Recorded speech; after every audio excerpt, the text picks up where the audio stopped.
अस्सलामुअलैकुम my YouTube family में viewers my listeners. तो कैसे हैं आप लोग और आपकी सर्दियाँ कैसी गुजर रही हैं जो दोबारा से वापस आई हैं जाते जाते एक और झटका देने के लिए। तो मुझे तो बहुत ज़्यादा सर्दी लग रही है दोबारा से। तो आप लोग भी ज़रूर कमेंट करके बताइए कि आप लोग की सर्दियाँ कैसी गुजर रही हैं, ये जो कम बैक हुआ है सर्दियों का। तो हमारी कहानी भी बहुत मज़े की चल रही है, बातों के साथ साथ अपनी कहानी भी हम आगे बढ़ाएंगे। जैसे कि सबको पता ही है कि दानियाल साहब की शादी अब जो है निकाह वो फिक्स हो गया है माह के साथ, और दानियाल ने एक लड़के को देख भी लिया है आरजू के साथ, और उनका बहुत दिमाग घूम रहा है। तो आगे देखते हैं कि अब क्या होता है। दानियाल के दिमाग में वो लड़का घूम रहा था, वो कई बार अपना सर झटक गया था। उसने पक्का इरादा किया था वो आरजू के मामला में शामिल नहीं होगा। अगर वो आज़ाद रहकर ज़माने में जीना चाहती है तो वो जी सकती है। दानियाल सफ़ीर खान एक लफ्ज़ भी नहीं कहेगा।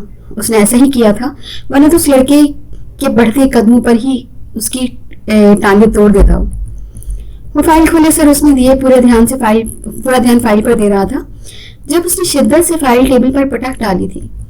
आरजू खान, कुछ ऐसा मत करना कि हमारी इज्जत पे हर्फ आए। वो जबड़े बीच गया, रगें भट्टी की मानंद सुलग रही थी। वो ऑफिस रूम से निकला और बाहर बनी केबिन की जाने बढ़ गया।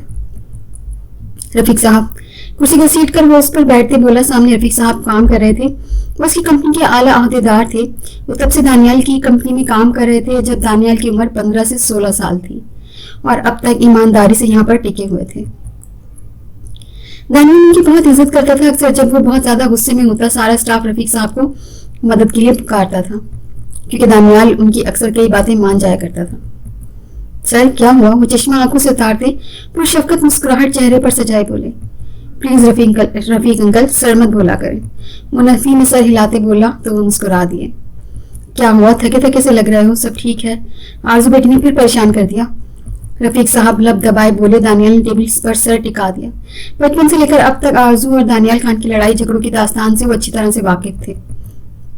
अक्सर उसकी शदीद गुस्से में आने की वजह आरजू खान ही होती थी। बेटा मत झगड़ा किया करो, तुम आवा जी तो तुम्हारी शादी करने वाले हैं ना, रफीक साहब ने मोहब्बतों से समझाते कहा। तो दानियाल ने सर से आह भरते इन्हें देखा। आवा जी और रफीक साहब काफी अच्छे दोस्त थे। वो अक्सर उनसे मिलने जाया करते थे। शुक्र है मैं बच गया, दानियाल ने हंसते हुए बोला। तो रफीक साहब ने उसे घूरा। क्या मतलब? वो बड़े सुकड़े बोला। आरजू आपकी प्यारी नन्ही मुन्नी बेटी मुझसे शादी करने पर नहीं मानी। पहली बार उसने कल का काम किया है। वो हंसते हुए बोला, लेकिन उसे शदीद गुस्सा था आरजू पर, उस लड़के को लेकर, जैसे वो जाहिर नहीं कर रहा था। रफीक साहब हंस दिए उसके अंदाज पर। आप बताएं रानी कैसी है? उसने रफीक साहब की बेटी का जिक्र किया था जो यूनिवर्सिटी के सेकंड सेमेस्टर में थी। वो ठीक है, अल्लाह का करम है, मुस्कुराकर बोले। तो वो उठ गया। एक हल्की मुस्कुराहट उनकी जानिब उछालता वो उनके केबिन से बाहर निकल गया। रफीक साहब से बात करके हमेशा उसे अच्छा लगता था। देखो जरा कैसे फकीरों की तरह बैठा है डेडली गैंगस्टर, खावर हंसते हुए बोला। उसके सामने पड़े टेबल पर उसने गन रख दी थी। अलेक्जेंडर बस सर्च से मुस्कुराहट से दूर खड़े तारिक को देख रहा था, जिसने उसके साथ दगा किया था। तारिक का हलक खुश्क हो रहा था। पैसा फेंकूं तो सब बिकता है, तूने क्या समझा? हर चीज पर तेरा राज है। मेरे ऑर्डर तू हथियार लेगा तो मैं क्या हाथ पर हाथ धरे बैठा रहूंगा? उसने इस्तेहज़ाई नजरों से अलेक्जेंडर को देखा जो घुटनों के बल जमीन पर बैठा था। उसके हाथ ऊपर क्रॉस करते सर से गुजरते कंधों के पीछे लटक रहे थे। उसने मुट्ठियों को बाहम जोड़ रखा था। खाबर चलता हुआ उस तक आया और उसके सर पर से हैट उतार दी। अलेक्जेंडर के चेहरे पर खतरनाक हद तक सर तासुरात छाए थे। धोखा, गैंगस्टर धोखा ऐसी चीज है जो किसी भी चीज में तहलील होकर आहिस्ता आहिस्ता बर्बाद करता है। खाबर उसकी जानिब झुकते मध्यम मसनूई अफसोस से बोला। अलेक्जेंडर ने हाथ में पकड़ी पेन उसकी गर्दन में पेवस्त की थी। वो तड़पते हुए जमीन पर गिरा और उसके आदमी एकदम उसकी जानिब बढ़े थे। तारिक ने हलक तर किया, उसने पीछे की जानिब कदम बढ़ाए थे। खावर के आदमी ने अफरा तफरी में अलेक्जेंडर पर अपनी गंस तान ली। अगर मौत नहीं चाहते तो दफा हो जाओ, वो सफाकियत से बोला। खावर जमीन पर लेटे तड़प रहा था। ओए तेरी हिम्मत कैसे हुई हमारे बॉस को मारने की? चल ठीक करे ना। एक आदमी गन का दबाव अलेक्जेंडर की कनपट्टी पर देते बोला। अलेक्जेंडर ने सर्द मुस्कुराहट के साथ उसे देखा। अगले एक मिनट में तमाम लोग जमीन बूझते। कासिम अंदर आते अपने आदमी के साथ इन्हें अपनी नींद सुला चुका था। तारिक ने भागने की कोशिश की तो कासिम ने उसे भी पकड़ लिया था। आज अलेक्जेंडर को वहां जाना था जहां डीलिंग का सामान पहुंचाना था। तारिक उसे वहां लेकर जाने वाला था, लेकिन तभी उसने बड़ी हिम्मत दिखाते अलेक्जेंडर के आगे कुछ स्प्रे किया था। अलेक्जेंडर ने घूमते सर से उसे गाड़ी से बाहर निकलते देखा। वो समझ गया था कि उसके साथ दगा हुआ है, जिसकी सिर्फ एक ही सजा थी, मौत। अलेक्जेंडर ने हैट उठाकर सर पर रखी, कावर अब भी जमीन पर तड़प रहा था। तुम्हें पता है तुम बेमौत मारे गए हो। तुम बच सकते थे अगर तुमने मेरी हैट मेरे सर से उतारी न होती। वो सर लहजे में बोला। मजीद 5 मिनट सर के और कावर ने दम तोड़ दिया। अलेक्जेंडर ने तारिक की तरफ देखा। अलेक्जेंडर, मैं लालच में आ गया था, माफ कर दो मुझे। तारिक हाथ जोड़े बोला। अलेक्जेंडर ने सर्द मुस्कुराहट से उसे देखा और तारिक को एहसास हुआ उसकी मुस्कुराहट के बाद माफी मिलना नामुमकिन था। लालच मुझसे मांग लेते पैसे, तुम वैसे भी मेरे बहुत काम आए थे। मैं तुम पर सिर्फ वार कर फेंक देता, लेकिन धोखा मुझे पसंद नहीं। उसके जानिब झुकते बोला। तारिक की आंखों में खौफ फैल गया था। वफा से मांगो तो जान हाजिर और अगर दगा दो तो मौत हाजिर। वो सर्द वहशी लहजे में बोला। अपनी लॉन्ग कोट की जगह में हाथ डाले वो वहां से हट गए। वो जब दरवाजे से उस जगह से बाहर निकला तो उस गोली की आवाज सुनाई दी थी। वो खामोशी से वहां से निकल गया। एक खामोश तूफान जो बर्बाद करने के बाद एकदम से गायब हो जाता है, बिल्कुल वैसा ही। मम्मा आप क्यों बात नहीं कर रही मुझसे? आरजू के कमरे में जाते बोली। रुखसार बेगम ने उसे देखते रुख फेर लिया। वो थोड़ी देर पहले कॉलेज से लौटी थी और अब उनके आगे पीछे घूम रही थी। तुमने बात करने लायक छोड़ा है मुझे आरजू? रुखसार बेगम गुस्से से बोली थी। आरजू ने इनकार करा था। मम्मा आप इस दुनिया की वजह से, उस दानियल की वजह से मुझसे नाराज हैं। आरजू मुंह फुलाए बोली थी। नहीं आरजू, सिर्फ दानियल की वजह से नहीं। तुमने कितनी बदतमीजी की आगा जी के साथ। तुमने माफी मांगना तक तो गवारा नहीं किया। तुम्हारी तरफ से तो सब भाड़ में जाए। रुखसार बेगम भड़क उठी थी। आरजू को भी अपनी गलती का एहसास हुआ था। वो शर्मिंदगी भरी नजरों से उन्हें देखने लगी थी। मम्मा मैं मांग लूंगी माफी, आप तो बात करें मुझसे, फिर ना जाने कब आमने सामने बात हो। वो यासियत से बोली। माँ और दानियल के निकाह को अब बस कुछ दिन ही तो रह गए थे, फिर उसे भी यहाँ से चले जाना था। मैं अभी बाकी सब में ही शामिल हूँ। आरजू अगर तुम चाहती हो कि मैं तुमसे बात करूँ तो जाओ आगा जी से माफी मांगो। मैं मांग लूंगी। आरजू ने जल्दी से उनकी बात काटते कहा तो रुखसार बेगम ने गुस्से से आंखें दिखाई और उसके कंधे पर अच्छा खासा थप्पड़ रसीद कर दिया। पूरी बात सुन लो पहले। गुस्से से बोली तो आरजू ने कंधा मसलते इस बात में सर हिलाया। न जाने मम्मा के हाथों में इतनी जान कहां से आ गई, आरजू सोच कर रह गई। आगा जी से अपनी गलती की माफी मांगो और उन्हें बोलो तुम राजी हो दानियाल से शादी पर। रुखसार बेगम बोली तो आरजू ने लब पीछ लिए थे। मम्मा बस आरजू अगर तुम दानियाल से शादी नहीं कर सकती तो मुझे भी भूलने जाओ। तुम्हारी माँ भी तुमसे बात नहीं करेगी। तुम अपनी जिंदगी जी लो आजादी से। वैसे भी अमेरिका में तुम्हें कोई रोकने टोकने वाला नहीं होगा। सुफियान को भी हम लोग मना कर देंगे। रुखसार बेगम अटल लहजे में बोली। आरजू ने आंखों में पानी लिए माँ को देखा। उसकी आंखों से आंसू फिसले, लेकिन रुखसार बेगम अपना दिल सख्त कर गई थी। वो आरजू के आंसू से पिघलना नहीं चाहती थी। वो भागते हुए उनके रूम से निकली थी और अपने रूम में जाकर बंद हो गई। काला मुंह तेरा नीले पैर, पता नहीं कब जान छोड़ेगा। वो दानियाल को याद करते कड़वे मुंह बनाती बोली थी। उसकी आंखें और लहजा नम था। उसे शदीद रोना आ रहा था जैसे वो कंट्रोल करने की कोशिश कर रही थी। मोबाइल पर होती बैल ने उसका ध्यान अपनी जानिब मबजूल कराया था। उसने सू सू करते मोबाइल उठाकर देखा। दिल एकदम तेजी से धड़का था। सामने सुबह वाले लड़के का नंबर था। आरजू ने कॉल काटनी चाहिए थी, लेकिन फिर आंखें साफ करते कुछ सोचते उसने यस प्रेस करके कान को मोबाइल लगा लिया। कौन? वो लब दबाकर बोली। हाय ऐसे मत बोलो। मुझे लगता था आपने मुझे याद रखा होगा, लेकिन कसूर आपका नहीं, आपके हुस्न का है। हसीन लोग कहाँ इतनी नवाजिश करते हैं। बड़े नरम लहजे में बोला था। उसकी आवाज़ बहुत खूबसूरत थी। आरजू ने दिल से एतराफ़ किया था। आप फोन क्यों किया है? वो ठहर कर बोली। उसके गाल खुद ब खुद दहकने लगे थे। उसने दाएं हाथ दाएं गाल पर रखते अपनी हंसी दबाते को दांतों तले लब दे दिया। उसके गाल का गढ़ा रोनुमा होता उसे हसीन तर बना गया। बताया तो था, क्या बार बार सुनना चाहती हैं आप? दूसरी जानिब से शौक आवाज फिर उभरी। आरजू ने सर झटका मोबाइल हाथ की मदद से दूर करते लबों पर हाथ जमाए कहकर रोका। मुझे बात नहीं करनी। वो मेरी दोस्त वैसे ही बोल गई थी, प्लीज मुझे कॉल मत करें। इस मरतबा आरजू जरा सख्त लहजे में बोली। क्यों? दूसरी जानिब से उदास सी आवाज उभरी। बस मेरी मर्जी, अब यहाँ कॉल मत करना। आरजू ने रिसानियत से कहते कॉल काट दी। अजीब से एहसास उसे अपनी लपेट में ले रहा था। अपनी तरफ उठती कई मर्दों की नजरें उसने महसूस की थी, लेकिन दुराब की आवाज में अजीब सा सहर था। मोबाइल पर फिर से कॉल आने लगी थी। आरजू ने झंझलाकर बगैर देखे मोबाइल कान से लगाया। बोलो ना कॉल मत करो, गुस्से से बोली। क्या हुआ बेटा जी, खैरियत है? बाप को ही डांटे जा रही हो? मसनू शिकवा मोबाइल के स्पीकर से उभरा। आरजू ने फोन कान से हटाकर देखा और माथे पर हाथ मारते वापस लबों पर जबान फेरते मोबाइल कान को लगाया। बाबा कैसे हैं आप? वो मोहब्बत से बोली थी। चेहरे पर मधुर मुस्कुराहट छा गई। ठीक हूँ बाबा की जान, आप कैसी हैं? वो मोहब्बत भरे अंदाज में बोले। आरजू ने ऐसे इस बात में सर हिलाया जैसे वो सामने मौजूद हो। आई रियली मिस यू बाबा। आपको पता है दानियाल ने क्या किया मेरे साथ? मुझे नौकरानी बना दिया, मुझसे अपने सारे कपड़े धुलवाया और मुझे स्टोर में भी बंद कर दिया।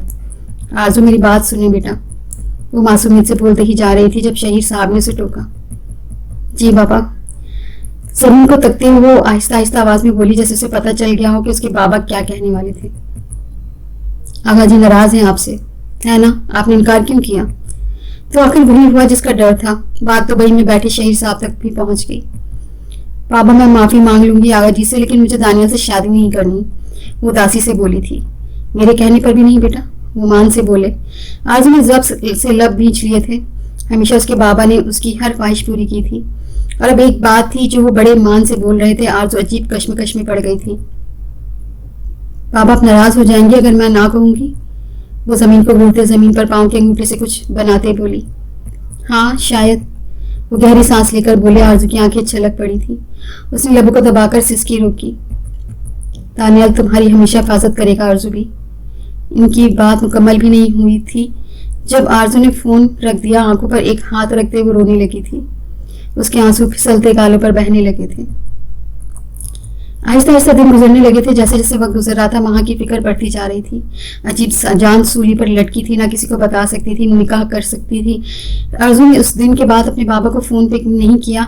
हर कोई से समझा कर थक गया, लेकिन आरज़ू की जिद थी कि उसने नहीं मानना था। वो नहीं मानी थी।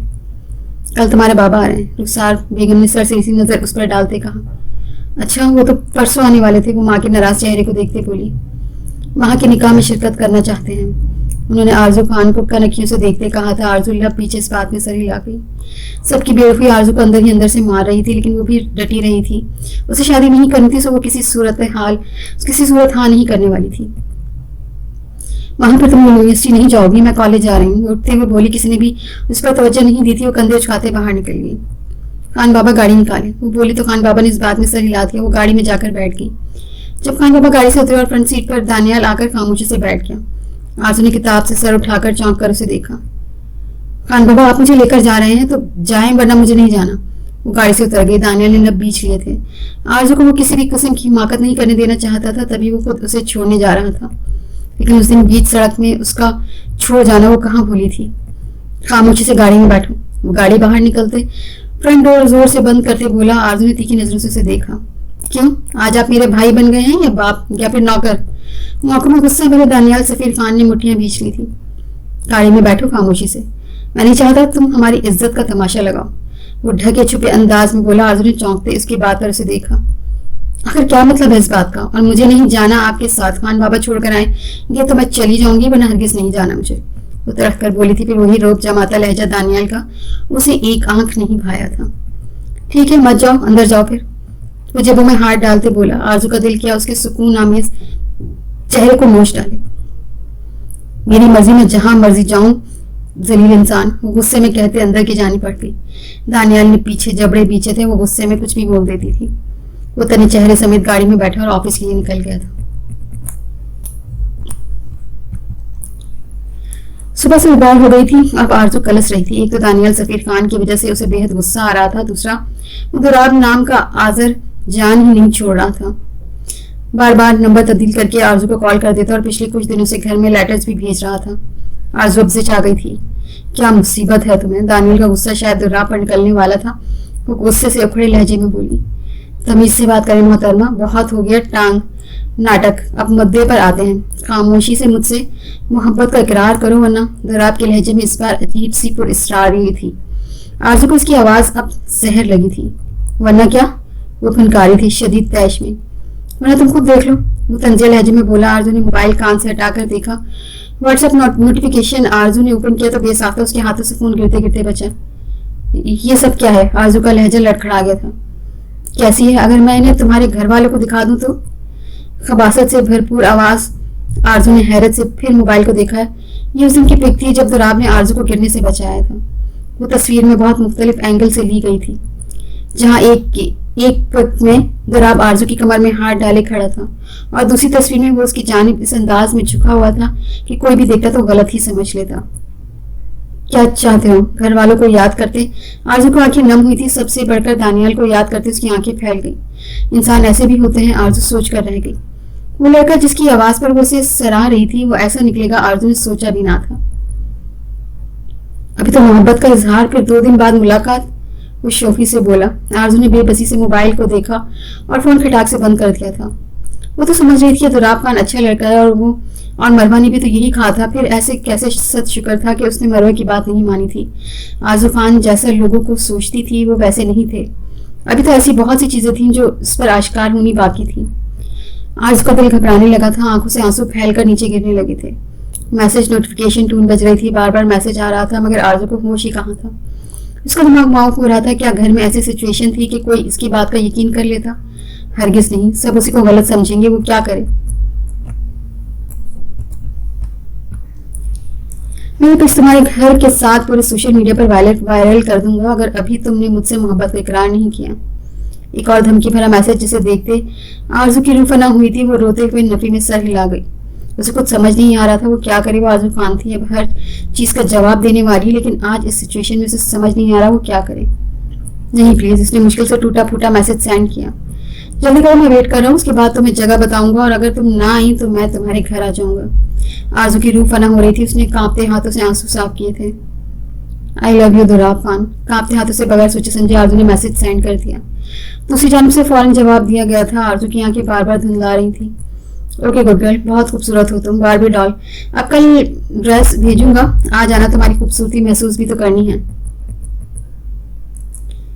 मैसेज पढ़ते आरजू ने उसकी बात का मतलब समझते अंदर से सहम गई। वो हाथों में चेहरा छुपाए फूट फूट कर रो दी। जब मोबाइल पर फिर से कॉल आने लगी थी तो आरजू खौफ से मोबाइल को देखने लगी, लेकिन मरवा की कॉल थी। आरजू यार मैं जल्दी में हूँ, बस इतना कहने को कॉल की है कि परसों फिजिक्स का बहुत अहम टेस्ट है। सर ने कहा है कि इसमें मार्क कम आए तो फाइनल में भी कम ही होंगे। मरवा ने बगैर उसकी सुने कॉल रख दी थी, जबकि आरजू ने मोबाइल दूर फेंक दिया था। वो वापस से रोने लगी थी। जब बाहर से कुछ आवाजें आने लगी आरजू ने आंसू साफ किए और बाहर की जानिब भागी। क्या हुआ मामा को? मामा को बेहोश कमरे में ले जाते देख उसकी जानिब लपकी थी। सब खामोशी से खड़े थे। सफिया बेगम के हाथ पांव फूल गए थे बेटी को इस हालत में देखकर। थोड़ी देर में ही डॉक्टर आ गई। माँ का बीपी बुरी तरह लो था। वो कुछ मेडिसिन देती वापस चली गई। आरजू ने माँ के मुरझाए चेहरे को बगौर देखा। वो अपनी फिक्र भूल गई थी। बेटा क्या हुआ, कुछ खाया नहीं था क्या? नूर बेगम माँ को देखते मोहब्बत से बोली और आयशा को इशारे से कुछ लाने को कहा, जिस बात में सर हिलाती बाहर निकल गई। थोड़ा सा भी खा ले तो मैं मोटी हो गई हूँ, यही कहने लग जाती हैं लड़कियां, फिर गिरती रहती हैं। आली अंगूर के दाने मुंह में डालते बोला। रुखसार बेगम ने उसे घूरा। तुम किसी के लिए छोड़ो तो कोई खाए ना। नूर बेगम ने भी उसे डपटा वो मुंह बनाता वहां से चला गया। माँ गुमसुम सी लेटी थी। उसे तो कल होने वाले तमाशे की फिक्र सता रही थी। मुझे आराम करना है मामा, वो सफिया बेगम को बोलती कंफर्टर मुंह तक उड़ गई। सबने फिक्रमंदी से एक दूसरे को देखा और कमरे से निकल गए। आरजू ने भी बाहर की जानिब कदम बढ़ाए, लेकिन इस मरतबा उसने दरवाजा बंद करते पलटकर फिर माँ की जानिब कदम बढ़ाए। माँ उठे, मुझे बताओ क्या मसला है। माँ के सर से कंफर्टर उतारते हुए नरमी से बोली। माँ ने नम आंखों से उसे देखा और फिर झट से आरजू के गले लगे रोने लगी थी। इसकी हिचकियां कमरे में गूंजने लगी थी। क्या हुआ बताओ तो सही माँ, रो क्यों रही हो? आरजू ने उसकी पीठ से हिलाती बोली। माँ उससे अलग होती उसे देखने लगी। आरजू मैं मर जाऊंगी, मैं शादी नहीं कर सकती। माँ जुकाम सदा सी सांस अंदर खींचते बोली। आरजू ने लब पीछे से घूरा। तो किसने कहा कि करो शादी, मत करो, इनकार कर दो। जरूरी नहीं कि बड़े कोई फैसले में तुम अपनी जिंदगी अजाब बनाओ। अगर तुम्हें दानियाल पसंद नहीं तो मत करो। आरजू ने उसे हौसला देते कहा था। माँ ने नम आंखों से नफी में सर हिलाया। मैं ये निकाह इसलिए नहीं कर सकती आरजू, क्योंकि मेरा पहले से निकाह हो चुका है और निकाह पर निकाह तो जायज नहीं है ना। वहां रोते हुए सिसक पड़ी थी। उसने फैसला कर लिया था वो आरजू को कम से कम सब बता देगी। आरजू उसकी बेस्ट फ्रेंड और अच्छी कजन थी और वैसे भी किसी को तो उसकी हालत का अंदाजा होना चाहिए था। क्या ये क्या बोल रही हो तुम माँ? आरजू शौक के आलम में उसे देख रही थी। हाँ सच कह रही हूँ। और फिर माँ ने आरजू को शुरू से एंड तक सब बता दिया, सिवाय इसके कि गैंगस्टर होने के आरजू मुंह खोले उसकी बात सुन रही थी। माँ बताने के बाद फिर से चेहरा हाथों में छुपाए रोने लगी। अब क्या होगा आरजू? आगा जी को पता चला वो मुझे कभी माफ नहीं करेंगे और मम्मा और बाबा सब मुझसे नफरत करेंगे। और अलेक्जेंडर, वो वहां कुछ कहते कहते रुक गई। उसकी हिचकियां बन गई थी। अलेक्जेंडर का नाम सुन लेते ही जबान लड़खड़ा गई, आंखों में खौफ दौड़ गए। कुछ नहीं होगा, तुम ये किसी को नहीं बताओगी माँ, मैं हूं ना, मैं सब संभाल लूंगी, यकीन रखो मुझ पर, मेरी तरफ देखो, मैं सब हैंडल कर लूंगी। उसने महा के रोते हुए वजूद को झंझोड़ डाला था। महा साकित नजरों से आरजू को देखने लगी। मैं सबको देख लूंगी, कुछ नहीं होता, बस तुम खामोश रहना, तुम्हारा निकाह नहीं होगा, मैं कुछ करती हूँ। आरजू इसका सर से हिलाते मजबूत लहजे में बोली तो महा ने इस बात में सर हिलाया, लेकिन हकीकत तो ये थी कि खुद आरजू को नहीं पता था कि वो क्या करे। अभी थोड़ी देर पहले वो भी इसी वजह से सिसक रही थी कि घर वालों को पता चल गया तो अब फिर ऐसी सिचुएशन उसके सामने आकर खड़ी हो गई थी। अब तुम रेस्ट करो, ऐसे जाहिर करो जैसे कुछ नहीं हुआ, ओके, बी ब्रेव, वो मुस्कुराकर बोली थी। महा धीमा सा मुस्कुराई। आरजू वहां से उठती उसके कमरे से निकल गई। आरजू को अपना दिमाग माफ होता मालूम हो रहा था। वो अपने कमरे में आई थी जहां उसके मोबाइल पर दुराब के ढेरों मैसेज थे। किसी में अजीब शायरी थी, किसी में उसकी खूबसूरती के कसीदे, तो किसी में इजहार मोहब्बत करने पर खुशी का इजहार, और मैसेजेस लगातार आ रहे थे। माँ ने फिजिक्स की किताब उठाई। उसका पहला अहम टारगेट टेस्ट था। माँ का निकाह कल था और आरजू को परसों उस लड़के का बंदोबस्त करना था, लेकिन पहले उसकी पढ़ाई अहम थी। मोबाइल उठाए वो बाहर निकल गई थी। हॉल में नीचे फर्श पर बैठे उसने मोबाइल और किताब शीशे की मेज पर रखी थी। एक गहरा सांस फिजा के सुपुर्द करती वो अपने दिमाग को खोलने की कोशिश कर रही थी कि 4 लफ्ज सिक्के उसके दिमाग में चले जाएं। सब कुछ भुलाए वो पढ़ने में मगन हो चुकी थी। बार बार मोबाइल फोन बजता उसका ध्यान बुरी तरह भटका रहा था। तो राब खान की कॉल्स ने अब उसे गुस्सा दिलाना शुरू कर दिया था, लेकिन अभी वो बेबस थी। वो खामोश थी और मोबाइल को इग्नोर करती वो पढ़ने लगी। और अब पढ़ते पढ़ते वो उठकर टहलती, किताब को बंद करते आंखें बंद के घूम को याद कर रही थी कि किसी तरह उसके जहन में वो फार्मूले चले जाएं ताकि वो पासिंग मार्क्स ले आए। ज्यादा उसे चाहिए भी नहीं थे। आंखें बंद होने की वजह से वो अचानक ही किसी के वजूद से टकराई, नीचे गिरने वाली थी जब मुकाबले ने इसे फुर्ती से थाम लिया था। आरजू की किताब छूटती जमीन पर गिर गई। उसे लगा वो किसी चट्टान से टकरा गई हो। हैजल आंखें खोलकर देखती तो उसके कमर में हाथ डाले उसे थामे खड़ा था। आरजू बेसाख्ता सांस रुक गई थी। वो आंखें फैलाए दानियाल सफीर खान को देख रही थी। इसकी सख्त उंगलियां आरजू को अपनी कमर में धंसती महसूस हो रही थी। वो दानियाल ने झटके से उसे उठाया था। लेंस मत लगाओ, चश्मा ही लगा लो, वो ज्यादा बेहतर रहेगा, वो उसकी कमजोर नजर पर तंज करते बोला। आरजू बस लीला पीछ गई। फिलहाल इतना दिमाग दुरुस्त नहीं था कि वो दानियाल से बहस करती, सो यहाँ से जाने का फैसला किया था। किताब उठाती वो वहां से अंदर अपनी कमरे की तरफ बढ़ गई। दानियाल ने चौंकी नजरों से उसे देखा था। वो 2 कदम ही आगे बढ़ी थी जब मेज पर रखा आरजू का मोबाइल बजने लगा था। वो आगे बढ़ गया, लेकिन मोबाइल मुसलसल बज रहा था। नफी में सर हिलाते उसने मोबाइल उठाया और फिर नीचे गिरे कुछ पेपर्स भी जिन्हें देखते उसे अपना खून खौलता महसूस हुआ था। वो तनफन करता पसंद कर देने वाले अंदाज में आगे बढ़ने लगा था। मोबाइल स्क्रीन पर उभरते मैसेजेस पर नजर पड़ी, फिर मोबाइल ओपन करते इन्हें स्क्रॉल करते उसे अपने जिस्म में जैसे आग दहकती महसूस होने लगी। धड़ाम से दरवाजा खोले वो अंदर दाखिल हुआ था। इसकी रगें उभरती सुलग रही थी। कौन है वो जिसे तुम पसंद करती? वो गुस्से से मुठियां भींचे शोला जवाला बना फुनकार रहा था। उसका बस नहीं चल रहा था वो सामने खड़ी लड़की को जिंदा जमीन में गाड़ दे। तो यानी उस दिन वो लड़का वो सब सच था। मैं किसी को पसंद नहीं करती। आरजू का लहजा लड़खड़ा गया था। उसने कभी दानियाल को इतने गुस्से में नहीं देखा था, लेकिन आज तो उसकी आंखों में एक अलग ही तैश बरपा था। उसे लगा जैसे सब सही करने से पहले वो पकड़ी गई। बकवास बंद करो अपनी, ये सब क्या है फिर? हाँ, उसने चंद पेपर्स आरजू के मुंह पर मारे जो आरजू की फिजिक्स की किताब से निकले। वही लेटर थे जो दुराब खान ने भेजे थे। और फिर आखिर में उस हाथ में पकड़ा आरजू का मोबाइल उसके आगे किया। जैसे देख आरजू को अब सही मायनों में अपनी जान निकलती महसूस हुई थी। सामने खड़े शख्स से इतना खौफ महसूस होने लगा था कि दिल बंद होने के दहाने पर था। वो मैं मेरा दोस्त है। आरजू से कुछ बोला ही ना गया। वो क्या बताती उसे जबान से झूठ फिसला और फिर उसकी बात सुनने की देर थी कि उसने दांत पीसते मोबाइल पूरी कुवत से दीवार पर दे मारा। आरजू डर के मारे उछली थी। इस वजह से मैं तुम मुझसे शादी नहीं करना चाहती थी। तुम जैसी लड़कियां आखिर में जलील ही होती हैं। वो अपनी पूरी ताकत से आरजू के कंधों पर दबाव देता उसे झंझोड़ गया। आरजू का दिल कांप उठा था। वो नफी में सर हिलाने लगी थी। उसकी आंखों से नमकीन पानी फिसलने लगा। नहीं, जैसा आप सोच रहे हैं वैसा कुछ नहीं है।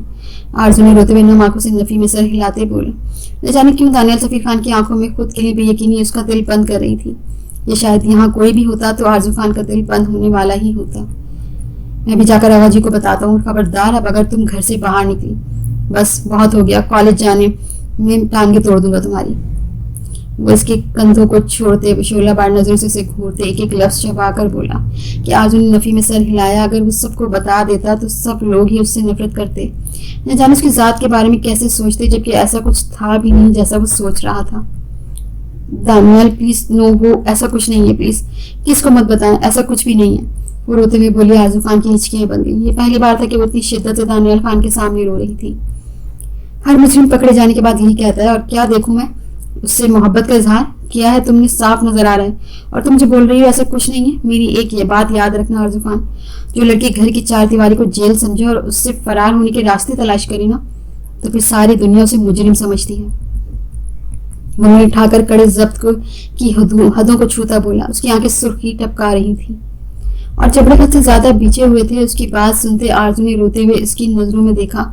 वो तो शुक्र थी आरजू ने तस्वीरें डिलीट कर दी थी, उसने सारी चैट ही डिलीट कर दी थी, लेकिन दुराब का बार बार कॉल्स करना और फिर बार बार इजहार मोहब्बत करवाना, धमकियां देना और फिर माँ की टेंशन, आरजू के दिमाग से सब फिसल गया। यही है तुम्हारा किरदार जिसके लिए चीख रही थी तुम उस दिन, बहुत चुभ रही थी तुम्हें ये पाबंदियां। अब आज़ादी की गलाजत भरी सांस ले लेना आरजू खान। वो इस्तेज़ाई अंदाज में बोलते हुए उसके कमरे से निकल गया। पीछे आरजू रोते हुए मुंह पर हाथ जमा गई कि आंखें नीचे तो कई आंसू बह निकले। वो कैसे उसे बताती कि वो ऐसी नहीं थी, वो सब उसकी तरह नहीं हुआ था जैसे बयान हो रहा था। वो बाहर की जानिब उसके पीछे भागी थी। वो नहीं चाहती थी कि जो आगे होने वाला था वो हो जाए। उसने तो कहा था वो सब संभाल लेगी, लेकिन शायद सब कुछ संभालना इतना आसान नहीं होता जितना हम सोचते हैं। वो दानियल के पीछे भागी थी। दानियल मेरी बात सुनो, पीछे से उसका बाजू अपनी पूरी ताकत से दबोचते उसे अपनी जानिब करती शिद्दत से बोली थी। उन दोनों की आंखें सुर्ख हो रही थी। प्लीज मत बताएं किसी को, वो बहकती आंखों के दरमियान बोली थी। दानियल ने मुट्ठियां भींची, उसे कहर ढाती नजरों से देखा। क्यों, ये सब करते हुए तुम्हें डर नहीं लगा? अब मंजर यहाँ पर आने से डर लग रहा है? दानियल दांत किचकिचाते बोला। आरजू ने नम आंखों से उसे देखा। दिल किया उसे सब सच बता दे, लेकिन क्या दानियल सफीर खान उसका वलीन जानी दुश्मन उसकी बात पर यकीन करेगा? आरजू के दिमाग में दुहाई दी थी। गलती हो गई, प्लीज मत बताएं, मैंने वैसे भी चले जाना है यहाँ से। आंसू का गला घूटते गुस्सुर चेहरे लिए बोलिया साहब बुरी तरह जवाब देने लगे थे। दानियल ने दर्शदगी भरी नजरों से उसे देखा। शक्ल मत दिखाना मुझे दोबारा अपनी आरजू खान। वो उंगली उठाकर जब्त से उसे देखते बोला। वो शर्मिंदगी के मारे सर झुका गई। काश बदले लेने की जगह तुम्हें थोड़ी अकल आ जाती। इज्जतें बनाने में सालों लग जाते हैं और खराब करने में बस चंद पल। तुम्हारी ये हरकत चंद पल में ही हमारी इज्जत दो कौड़े की करके रख देती। मेरे सामने मत आना वरना मैं ना जाने क्या कर बैठूंगा। वो जबड़े पीछे सुलगती कनपट्टियों से उसे वार्न करता, लंबे लंबे तक करता वहां से बाहर निकल गया। आरजू ने सख्ती से लब पीछे सिसकी रोकी, लेकिन आंसू बगावत करते आंखों से बह निकले थे। वो वही अपने कमरे के बाहर दीवार से लगी सिसकने लगी थी। घर की चार दीवारी महफूज पनाहगाह होती है जिन्हें कई लोग खुद तोड़ते हैं। कसूर सिर्फ उनका नहीं होता, कसूर उन बेजर ख्वाहिशात का होता है जो दुनिया उसे दिखाती है। कसूर उन लोगों का होता है जो इन्हें समझाती है, इन्हें महसूस करवाती है कि वो कमतर है। वो गहरा जुकाम ज़दा सा सांस खींचे उठ गई। उसने आंखें बंद की और एक गहरा सांस भरा। वो आरज़ू खान थी, वो हार नहीं मान सकती थी। हर कोई उसे गिराने पर तुला हुआ था, तो क्यों ना सबको गलत साबित कर दिया जाए। रात रफ्ता रफ्ता बीतने लगी थी। गुजरती रात हर किसी की आंखों में कट रही थी। सबको अलग ही फिक्र सता रही थी, जबकि एक वजूद ऐसा भी था जो सुकून से मजे की नींद सो रहा था, और वो वजूद आरज़ू खान का था। वो शाम से अपने कमरे में बंद थी और फिर रात होते होते वो सो गई। वो कितनी अजीब लड़की थी। इतनी परेशानी में भी उसके चेहरे पर सुकून बिखरा हुआ था। वैसे भी आरज़ू खान की पहली मोहब्बत थी। उसकी नींद वो सुकून से सो रही थी। सुबह घर से आती मुख्तलिफ आवाज़ों ने उसकी नींद में खलल डाला। एक जानलेवा अंगड़ाई लेते हुए उठकर बेड पर बैठ गई। वह मंजर जहन के पर्दों पर किसी फिल्म की मानंद चलने लगा। उसने रात फैसला कर लिया था उसे क्या करना है, बस अब अमल करना बाकी था। वो कभी ऐसा न करती अगर महा खान उसकी जान अजीज कजन इस वक्त मुश्किल में ना होती। वो उठी, फ्रेश हुई, बाहर आ गई। बाहर तैयारियां जारी थी। हॉल में सोफे पर बैठी अपने बाबा को देखी वो भागकर उनकी जानिब गई थी। बाबा, आरज़ू ने चाहत से इन्हें पुकारा था। शेर साहब ने उठते पलट कर उसे देखा। वो बाप के सीने से लगी थी। एक आंसू उसकी आंख से फिसला जिसे वो जल्दी से साफ कर गई। आई मिस यू बाबा। वो आंखों में तड़प लिए बोली। शहीर साहब ने मोहब्बत से उसके सर पर हाथ रखा था। आपने तो बाबा की बात ही नहीं मानी। शहीर साहब की जबान से शिकवा फिसला। वो लब काट कर रह गई। मुझे आपसे जरूर बात करनी है। वो बाप का बाजू पकड़े बोली थी। शहीर साहब इसलिए एक साइड पर आ गए। जी बेटा बोलो, क्या बात है? बाबा, वो मैं दानियल से निकाह पर राजी हूँ। वो अटकते लहजे में बोली। इसके दिल और दिमाग ने दुहाई दी थी कि वो ऐसा ना करे, लेकिन वो सिरे से इग्नोर कर गई। इसे किसी भी तरह वहाँ का निकाह दानियल से होने से रोकना था, और इससे बेहतर तरीका उसे नजर नहीं आ रहा था इस वक्त। अब कह रही हो आप ये बेटा, अब इन सब का क्या फायदा? उसकी बात पर हैरान हुए आरजू खान। जैसे पिछले 2 हफ्तों से सब मना रहे थे, वो अपनी इज्जत पर अड़ी थी और अब अचानक ऐसा भी क्या हो गया कि वो दानियाल से शादी पर मान गई। बाबा प्लीज आप आगा जान से बात करें प्लीज। बुरहान सी हुई थी। शहीर साहब ने इसे सख्त नजरों से देखते लब पीछे। ठीक है। वो वापस पलट गए। आरजू ने आंखों पर हाथ रख लिए, आंसू वही रोक दिए। वो खुद के लिए स्टैंड ले सकती थी, लेकिन अपनों की खुशी आरजू खान को अपनी खुशी से ज्यादा अजीज थी। वो जब्त से मुस्कुराई। ये क्या तमाशा लगा रखा है उस लड़की ने, मजाक चल रहा है क्या ये सब? आगा जी भड़क उठे थे। आरजू दरवाजे के उस पार खड़े लब दबाए उनकी गरजती आवाज सुन रही थी। बाबा उसने अभी हाँ कहा, वैसे भी हम सब यही चाहते थे। शहीद साहब की दबी दबी सी आवाज गूंजी थी। वो बेबसी से बोले थे। आगा जी ने सख्त नजरों से शहीद साहब को देखा। हम क्या उसकी मर्जी के गुलाम हैं? शहीद जब जी में आया वो बोल दिया। अब ऐसा हरगिज नहीं होगा, समझा दो अपनी बेटी को। खेल नहीं खेल रहे हम लोग। खामोशी से माह का निकाह देखे और अमेरिका जाने की तैयारी करे। आरजू बाहर खड़े लब बीच गई। काश माह के साथ ऐसा न हुआ होता तो कभी दानियाल से शादी करने को ना मानती, लेकिन काश। उधर से दरवाजा खोले अंदर दाखिल हुई। शहीद साहब समेत आगा जी ने भी इसे देखा। आरजू ने दरवाजा बंद किया और अब वो सर झुकाए खड़ी थी। आगा जान मुझे एहसास नहीं था, मैं तो बच्ची हूं ना, समझ नहीं पाई। आप बड़े हैं, आपने कुछ सोच समझ कर ही फैसला किया होगा। आरजू सर झुकाए शर्मिंदगी से बोली थी। उसके लहजे में अफसोस था। आगा जी ने रुख मोड़ लिया। चली जाओ यहाँ से लड़की, अब ऐसा हरगिज नहीं होगा। खामोशी से निकाह देखो और जाओ यहाँ से। आगा जी रुख फेरे बोले। वो शरारती लड़की इन्हें अजीज थी, लेकिन पिछले 2 हफ्तों में वो जो गलतियां कर चुकी थी, आगा जी ने अपना दिल सख्त कर लिया था। आरजू ने नम आंखों से बाप को देखा जो नफी में सर हिला गए। आरजू ने लब काटे थे, फिर 2 कदम आगे बढ़ी थी। सोफे के पास रखी मेज पर से फ्रूट बास्केट से छुरी उठा ली और अब ये वाहिद तरीका था उसके पास। आगा जी ठीक है, अगर आप मुझे माफ करके मेरी शादी दानियाल से नहीं करवाएंगे तो मैं मर जाती। मेरे जीने का क्या मकसद? वो सूसू करते नम लहजे में बोली। शहीद साहब ने घबराते आगे बढ़कर उसके हाथों से छुरी पकड़ने की कोशिश की तो वो 2 कदम पीछे हो गई। आगा जी ने उसे और फिर उसकी कलाई पर रखी छुरी को देखा। मैं दाने के बगैर नहीं रह सकती, मेरा निकाह करवा दें उसके साथ। आरजू इन दोनों की तरफ देखते अटकते लहजे में बोली। उसका दिल बंद होने लगा था। बड़ी मुश्किल से उसने ऐसा मनहूस अल्फाज मुंह से निकाले थे। आरजू खान तुम्हें शर्म हया है कोई? बड़ों के आगे कैसी दीदादलेरी से कारनामा कर रही हो? फौरन इसे वापस रखो। आगा जी भड़क उठे थे। आरजू का दिल सूखे पत्ते की मानंद कांपा, लेकिन वो नफी में सर हिलाती कलाई पर छुरी का दबाव बढ़ा गई, जिससे खून की नन्ही बूंदें बाहर निकली। शहीद साहब ने तड़प कर उसे देखा। आरजू बेटा खून निकल रहा है, रख दो इसे, हटा लो इसे अपने हाथ से। शहीद साहब परेशान लहजे में बोले। आरजू ने नम आंखों से नफी में सर हिलाया। नहीं बाबा, पहले आगा जान को मनाए। बोले आप लोग मेरा निकाह दानियाल से करवाएंगे या नहीं? मैं मोहब्बत करती हूँ उससे, मैं मर जाऊंगी उसके बगैर। आरजू नफी में सर हिलाती लड़खड़ाते लहजे में बोली।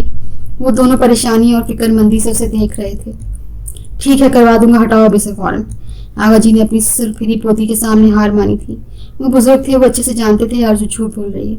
वो लड़की जो हर छोटी छोटी बात का बदला लेती थी, दानियाल से उसे अचानक मोहब्बत कैसे हो गई उससे? लेकिन खैर फिलहाल यही बेहतर था। वैसे भी आरजू की हिफाजत सबसे ज्यादा जरूरी थी उनके लिए। नहीं आप वादा करें, आरजू नफी में सर हिलाते बोली। आगा जी ने करख्त नजरों से उसे देखा। ठीक है करता हूँ वादा, वो लब बीचे बोली। शहीद ने नफी में सर हिलाते सर झुका लिया। न जाने क्यों उन्हें इस वक्त हंसी आ रही थी। मुझे पता था मेरे आगा जान मुझे कभी इनकार नहीं कर सकते। थैंक यू आगा जान। वो छुरी फेंकते भाग कर उनके बाजू से लगे। आगा जान ने माथे पर बड़ डाले उसके चहकते चेहरे को देखा। जाओ जाकर तैयार हो जाओ, वो उसे घूरते बोले। आरजू बाहर निकल गई। कमरे से बाहर आते उसने गहरा सांस भरा, हंसी चेहरे से गायब हो गई। अब वो वहाँ संजीदगी थी। अपनों की खुशी के लिए कभी कभी इंसान हर हद पार कर जाता है। कितना नाटक करना पड़ता है। वो सर झटकती आगे की जानिब बढ़ गई, क्योंकि इसे बस तैयार होना था, बाकी काम आगा जान ने संभाल लेना था। दानियाल का ख्याल आते ही उसका हलक तक कड़वा हुआ था।